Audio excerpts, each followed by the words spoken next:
Bonjour à tous, j'espère que vous allez bien. Un grand merci à tous les abonnés. Le mensonge du yin, j'allais dire les mensonges du yin. Alors je vous parle de connu et de vécu, et prenez ce qui résonne en vous. Alors tout d'abord, je tiens à préciser que c'est pas un manipulateur. Le yin, un vrai yin dans son entièreté, on va dire à plus de 60% par exemple, n'est pas dans la matière, il est déconnecté, il ne connaît pas les codes de la matière et leur fonctionnement. Il ne sait pas jouer aux échecs, les stratégies pour mener quelqu'un là où il veut, à faire plein de plans en fait. Il ne sait pas faire, il est plutôt tourné vers lui-même. La seule personne qui manipule, c'est lui-même.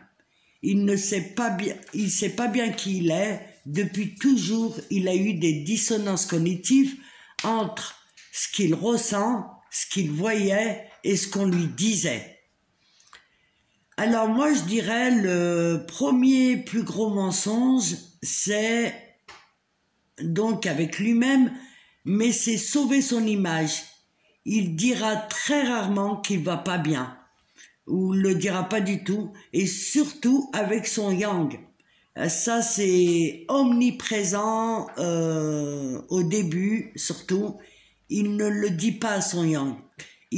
Parce qu'il a peur d'être jugé et même voire condamné.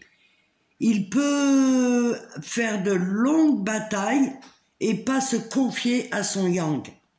Après, il y a tous les mensonges envers lui-même, du style « je suis pas aimé, je suis nul, je suis pas à la hauteur, je suis pas quelqu'un, etc. etc. » avec lui-même.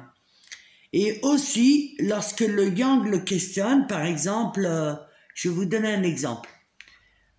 S'il a été au marché et que le yang va chercher à comprendre, savoir ce qu'il est, ce qu'il fait, ce qu'il a fait, surtout, le yin va pas forcément lui répondre, pas par mensonge, parce que pour lui d'abord c'est pas important et il oublie. Et il y a des choses, par exemple, que j'ai pu dire, mais réellement, parce que c'est comme si on m'avait dit qu'est-ce que tu as mangé hier, et il me faudrait 10 minutes pour réfléchir, me connecter ce que j'ai mangé hier. Et il a des oublis comme ça, mais c'est pas forcément du mensonge, tandis que le yang, lui, il va certainement le prendre tel quel. Il va très peu mentir, le yin, il va très peu mentir sur ce qu'il fait, un peu moins mentir sur ce qu'il fait, mais beaucoup plus sur ce qu'il est, son être, et parce que lui-même, il sait pas trop ce qu'il est. Il s'induit en erreur du coup, et du fait qu'il s'induit en erreur lui-même, forcément il induit en erreur aussi son yang. Alors que le yang, lui, s'il interprète trop le yang, ça peut donner une salade mexicaine, parce que tout ça c'est du faux en fait, c'est pas de la vérité. Et en fait, le yin, il est souvent induit en erreur par des personnes toxiques, et il est induit en fait avec lui-même en erreur, et si son entourage est toxique, du coup, il l'induit en erreur. D'où l'importance pour le yin de se fier à son intuition, de ne plus écouter l'extérieur, du moins dans un premier temps. Le temps qu'il fasse le nettoyage du vrai, du faux, ce qui est juste pour lui, ce qui est mauvais, il faut qu'il suive son intuition, parce que l'intuition, c'est la vérité. L'intuition, elle ne ment jamais. Son yang est une boussole, car il lui montre, le yang, il lui montre par son comportement, il lui montre dans la matière ses contradictions, ses mensonges, ses fonctionnements.